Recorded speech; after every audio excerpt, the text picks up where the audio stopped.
as ligações químicas. Nós vamos falar desse tipo de ligação intramolecular, que é a ligação que ocorre entre os dois átomos para formar moléculas. Elas podem ser iônicas, covalentes e metálicas.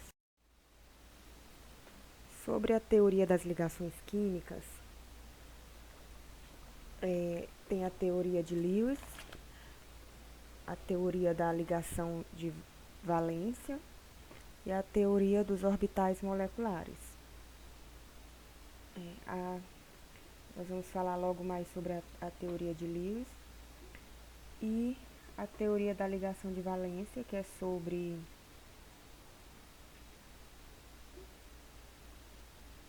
a ligação ocorrer entre os elétrons da camada mais externa.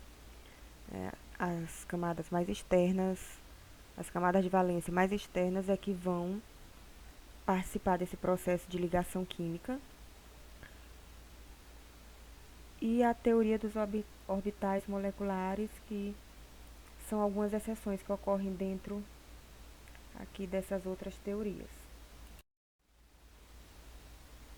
De acordo com a teoria de Lewis, cada átomo ele representa aqui com o seu elétron, o elétron da última camada. Exemplo aqui do hidrogênio, que só tem um elétron. Então foi representado aqui o elétron por uma bolinha,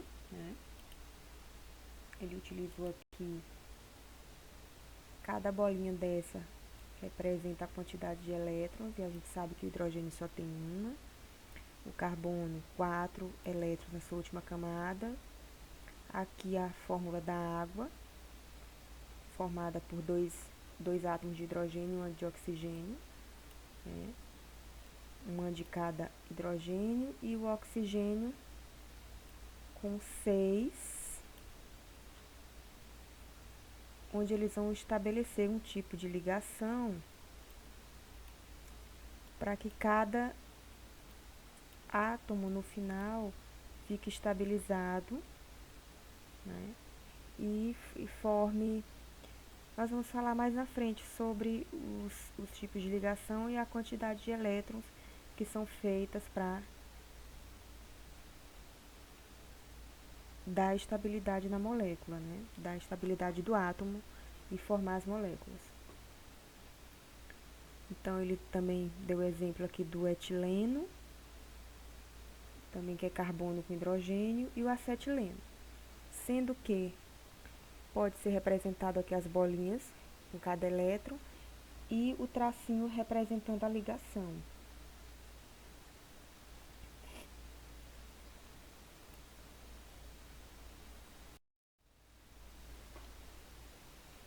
Então, as ligações químicas também a gente vai falar aqui sobre a dualidade do elétron, que é a visão clássica de Lewis, como a gente já acabou de ver, sobre o compartilhamento de um par de elétrons de valência, que pode ser até 2 elétrons, o máximo que cada átomo pode compartilhar. E esse elétron é corpuscular. Aí aqui, comparando com a visão quanto-mecânica, que a gente já viu que na química quântica,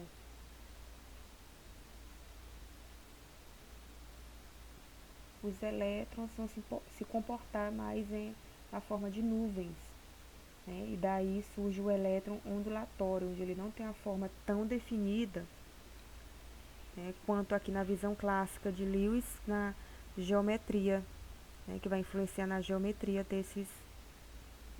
dessas moléculas.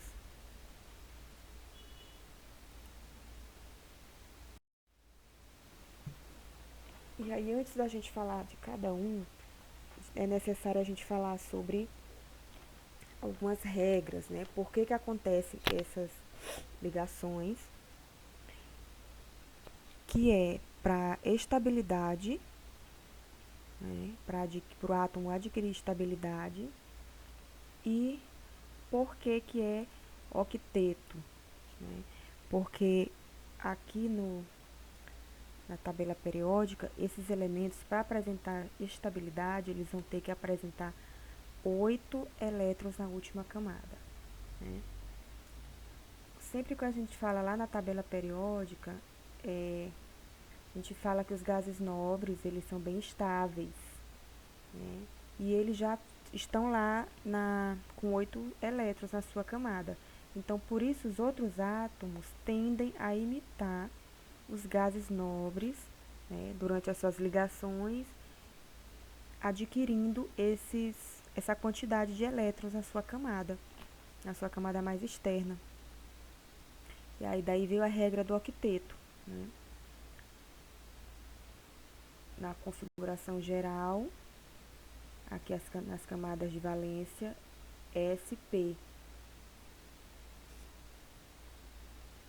Essa regra só é válida para os elementos representativos. Então, aqui onde na camada S até 2 elétrons e a P até 6 elétrons, dando um total de 8 elétrons. E já a regra do dueto, né, porque a gente sabe que o hélio, que é um gás nobre, e ele é a exceção lá no grupo dele, porque ele só tem 2 elétrons na sua camada de valência. Então, a estabilidade dele vai ser, né, com esses 2 elétrons, que já tem a configuração aqui do S de ter esses 2, ele também vai ficar estável, só com esses 2 elétrons. E quem vai imitar o gás nobre hélio, né, são esses outros átomos aqui, que também vão procurar a estabilidade com 2 elétrons quando eles formam ligação química com outro átomo. Então, funciona mais ou menos assim. Na ligação química, o átomo, né, ocorre a transferência de elétron. Um átomo doa e outro recebe o elétron, formando aqui um cátion e um ânion. Né? Então, essa é a característica da ligação iônica, é a transferência de elétrons.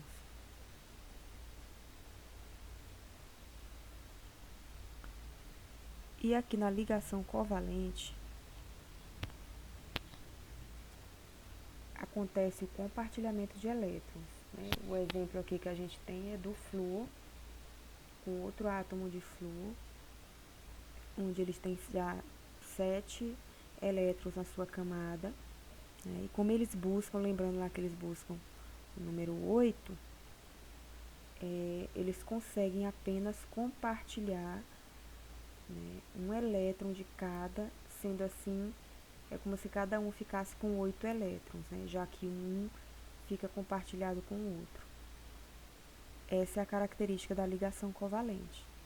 Já diferente aqui da ligação iônica, onde ocorre a transferência, né, de um elétron para o outro. E aí nós vamos ver que tem alguns átomos que têm a tendência, lembrando lá da eletropositividade e a eletronegatividade de cada elétron, aliás, de cada átomo, que ele já tem essa tendência natural em doar e a tendência em receber elétron, né? Formando aqui um cátion e um ânion.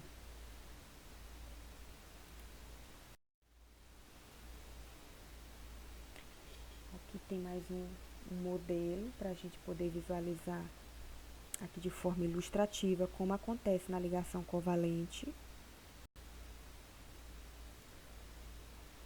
Aqui o compartilhamento de elétrons e um modelo representando a ligação iônica, né, onde teve aqui a transferência de um elétron. Alguém ganha e alguém perde. Sempre formando aqui um cátion e um ânion. Agora, fazendo aqui o resumo sobre as ligações iônicas.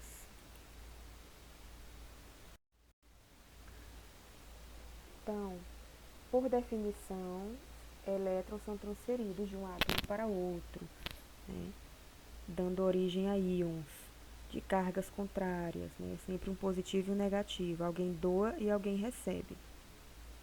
O exemplo aqui, mais uma vez, do cloreto de sódio, né, o sal de cozinha.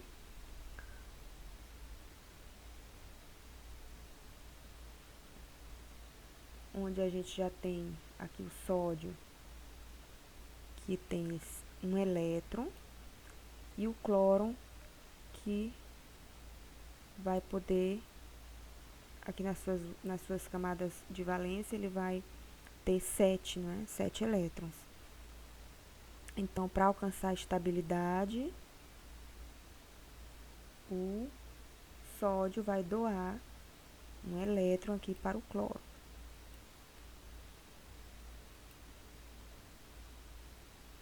Então, há essa doação de elétrons.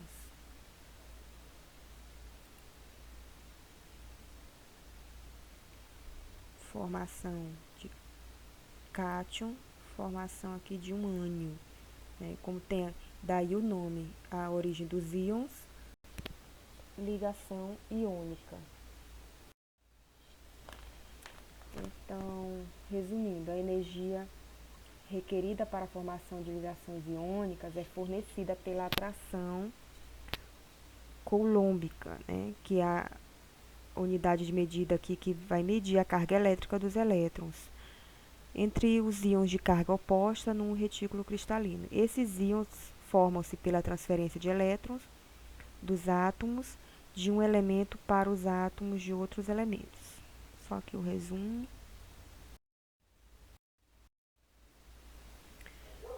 Então, aqui para ter uma visualização melhor, o que a gente percebe aqui na tabela, né? Que entre metais e ametais vai ser muito comum a gente ver o tipo de ligação iônica, com exceção do hidrogênio, que em ligação com os ametais, a ligação vai ser covalente. E a ligação covalente, que a gente também vai ver ali na frente, que ela ocorre aqui principalmente entre ametais, porque já são elementos com grande eletronegatividade, que já tem uma tendência a receber elétrons. Então, ao invés de doar, eles vão compartilhar. Generalizando mais uma vez, os metais que tendem a perder, doar elétrons, e os ametais que tendem a ganhar elétrons, né? Metais que tendem a perder e os que tendem a ganhar, formando cátions e ânions nas ligações. Aqui também é só mais um exemplo da determinação das fórmulas iônicas.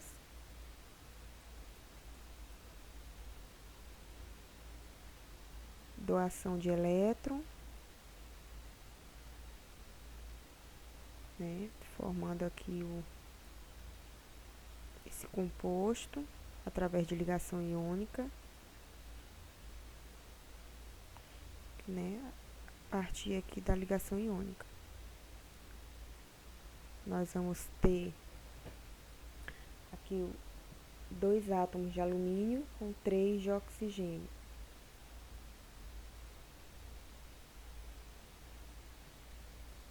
Onde esse átomo de alumínio vai doar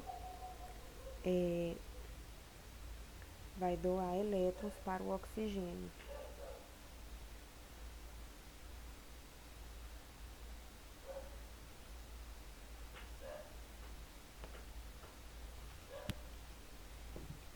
Então, está aqui a forma representando a doação de elétrons. Aqui está acontecendo a doação de elétrons.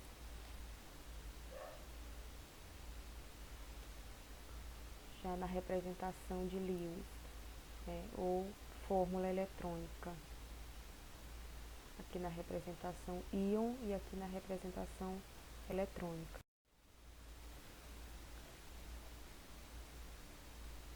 O melhor exemplo, né, pra gente ver aqui, que é o sólido cristalino, que é o cloreto de sódio, sal de cozinha. Então, é uma das características dos compostos iônicos. Também que eles são duros e quebradiços.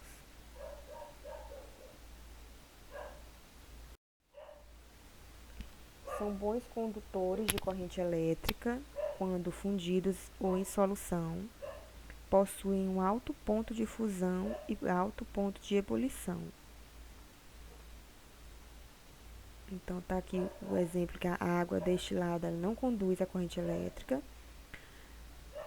já que com íons positivos e negativos fixados no sólido, ela conduz, e em solução, né, também ela vai conduzir.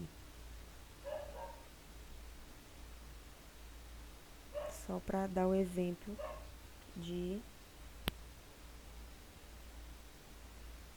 como pode ocorrer aqui a corrente elétrica com esses sais.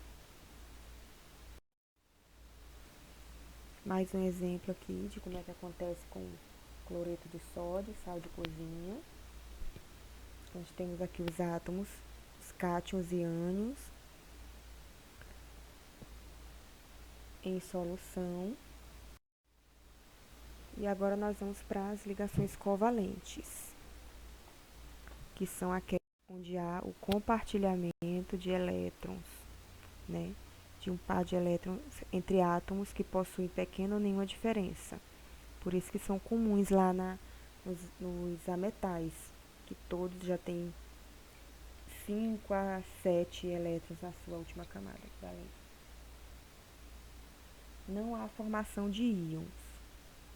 Então, a ligação covalente ela pode ser de dois tipos, polar e apolar. Polar é quando são de dois átomos diferentes.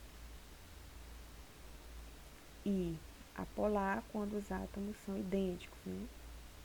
Por exemplo, a gente até já viu aqui o flúor, pode ser aqui na apolar. E apolar quando a gente vê aqui dois átomos diferentes, por exemplo. Ela vai ser muito mais comum em ametais com ametais, né? Ametais entre si, ou os ametais com o hidrogênio, desde que a eletronegatividade, né, diferente aqui e menor que 1,7. Então, tá aqui o hidrogênio com outro hidrogênio, que é um ametal com outro ametal. Então, hidrogênio entre si e ametais entre si também, ligação covalente. Ou de hidrogênio com ametal. Ficou melhor aqui o esquema. Então, por definição, é o compartilhamento do par eletrônico, né? Formado por um elétron de cada átomo. Exemplo. Aqui a gente está vendo um exemplo de ligação covalente apolar, que são dois átomos de cloro.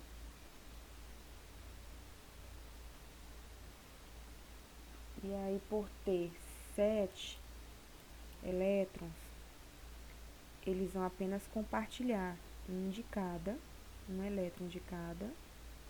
Aí, assim, os dois conseguem a estabilidade, cada um com 8, né? Tá aqui o exemplo.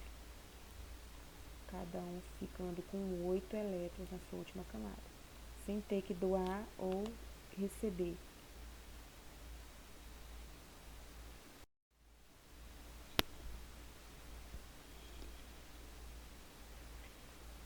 Aí ainda sobre a regra dos orbitais moleculares, a lei, o mesmo átomo pode fazer até 4 ligações covalentes comuns entre dois átomos. O número máximo de ligas covalentes é 3. Dependendo da quantidade de ligações dos orbitais em que estas se formam, podemos representá-las, né, aqui por essas duas letrinhas aqui, sigma e π. Exemplo de ligações covalentes.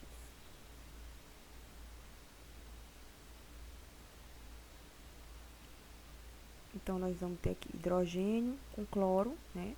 Hidrogênio com ametal, hidrogênio com oxigênio, outro ametal, ligações com ametais entre si, e aqui também o nitrogênio. Todos vão estabelecer ligações covalentes.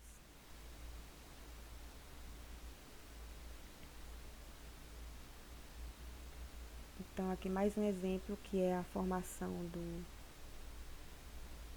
do dióxido de enxofre, né, onde eles são do mesmo grupo, cada um com 6 elétrons. Então, pela regra, lá pode compartilhar no máximo até 3 elétrons. Então, eles estão aqui, cada um compartilhando 2.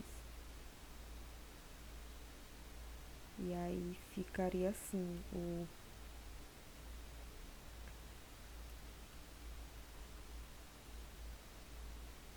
formato da representação aqui de Lewis das ligações, né? Aqui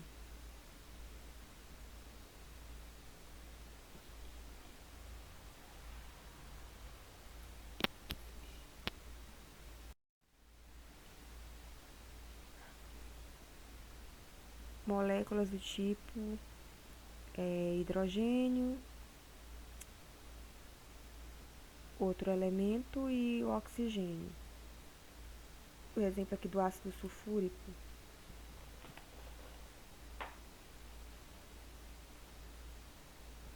Como é que acontece essa ligação? O enxofre, aqui com 6 elétrons, 2 de oxigênio, aliás, de oxigênio 4 e 2 de hidrogênio.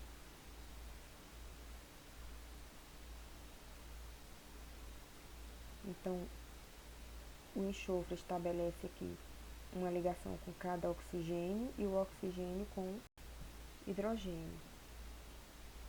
Mas como são 4 oxigênios, eles também vão estabelecer ligação covalente aqui com 2, aqui 2 pares do enxofre que vão direto para o oxigênio.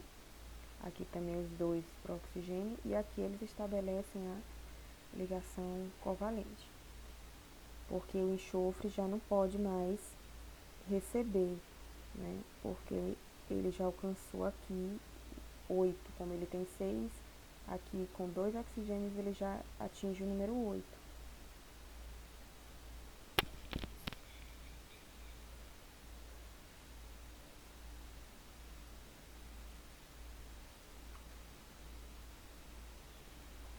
Então, essa aqui é a representação do ácido sulfúrico.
por último, a ligação metálica. É uma ligação desorientada. O modelo do mar eletrônico, que permanece um arranjo regular, estão cercados por um mar de elétrons. Tem grande movimentação eletrônica, boa condutividade térmica e elétrica, alta maleabilidade e ductibilidade. Aqui tem uma representação melhor sobre as características. Tem alto ponto de fusão e ebulição, são bons condutores de eletricidade e eles possuem essa característica do brilho metálico. E aqui o resíduo cristalino, formato cúbico centralizado, aqui nas faces, com face centralizada.